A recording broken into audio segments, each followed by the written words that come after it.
Kesimpulan dari Kitab Kejadian dan Keluaran. Allah adalah pencipta segala sesuatu. Dia menciptakan manusia menurut gambarnya, dan meskipun manusia jatuh ke dalam dosa, Allah tetap memiliki rencana penyelamatan dan perjanjian dengan umat manusia. Dimulai dari Abraham, untuk mengembalikan umatnya kepadanya.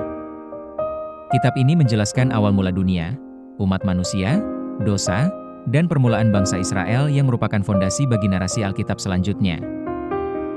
Berikut adalah poin-poin utama kesimpulan Kitab Kejadian, penciptaan dan kejatuhan. Manusia diciptakan menurut gambar Allah dan diberi tanggung jawab atas ciptaan, namun memberontak dan jatuh ke dalam dosa. Perjanjian Allah. Meskipun manusia berdosa, Allah tetap menyatakan kasih dan rencananya dengan mengadakan perjanjian. Permulaan bangsa Israel. Kitab ini merinci sejarah keluarga dan keturunan Abraham, yang dipilih Allah sebagai umat perjanjian dan menjadi bagian penting dari sejarah keselamatan. Pola kegagalan manusia. Kitab Kejadian menunjukkan kegagalan manusia yang terus-menerus dalam menjalankan perintah Allah dan membuat pilihan yang buruk. Seperti yang terlihat pada keluarga Abraham. Rencana pemulihan. Kitab Kejadian diakhiri dengan kisah keluarga Yusuf di Mesir, yang menunjukkan bagaimana Allah bekerja melalui peristiwa-peristiwa sejarah. Bahkan yang kelam, untuk menggenapi janjinya dan mempersiapkan jalan bagi pembebasan bangsa Israel di kitab berikutnya. Kitab Keluaran, Exodus, menceritakan kisah pembebasan bangsa Israel dari perbudakan di Mesir. Di bawah pimpinan Musa, melewati peristiwa 10 tulah atas Mesir. Penyebaran Laut Merah. Dan pemberian 10 perintah Allah di Gunung Sinai untuk membentuk Israel menjadi umat. Perjanjian Tuhan. Berikut ringkasan Kitab Keluaran. Perbudakan di Mesir. Kitab Keluaran dimulai dengan kisah bangsa Israel yang hidup sebagai budak di Mesir selama 400 tahun setelah sebelumnya. Datang karena kelaparan. Pemanggilan Musa. Tuhan memilih Musa untuk menjadi nabi yang memimpin umat Israel keluar dari Mesir. Tulah dan Paskah, setelah Firaun menolak untuk membiarkan Israel pergi.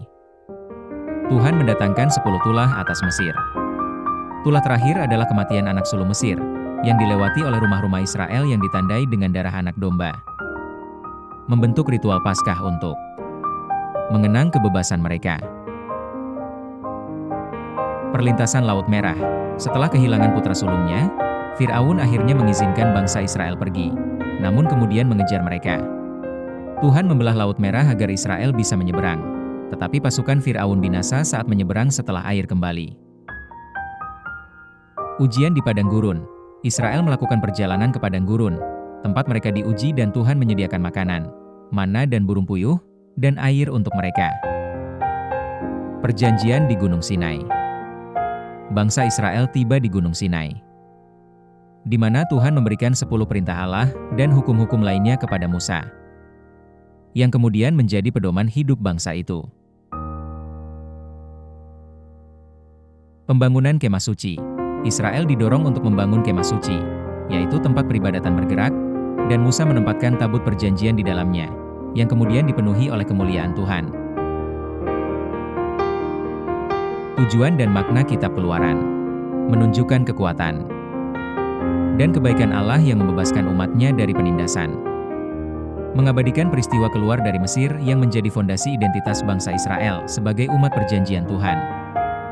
Menegaskan bahwa Allah akan memelihara dan hadir di tengah umatnya, meskipun umatnya tidak sempurna dan tidak taat. Mempelajari bagaimana Allah yang kudus berinteraksi dengan umat yang tidak kudus, melalui kasih dan keadilannya. Demikian kesimpulan tentang Kitab Kejadian dan Keluaran. Subscribe untuk video berikutnya tentang kesimpulan kitab-kitab lainnya.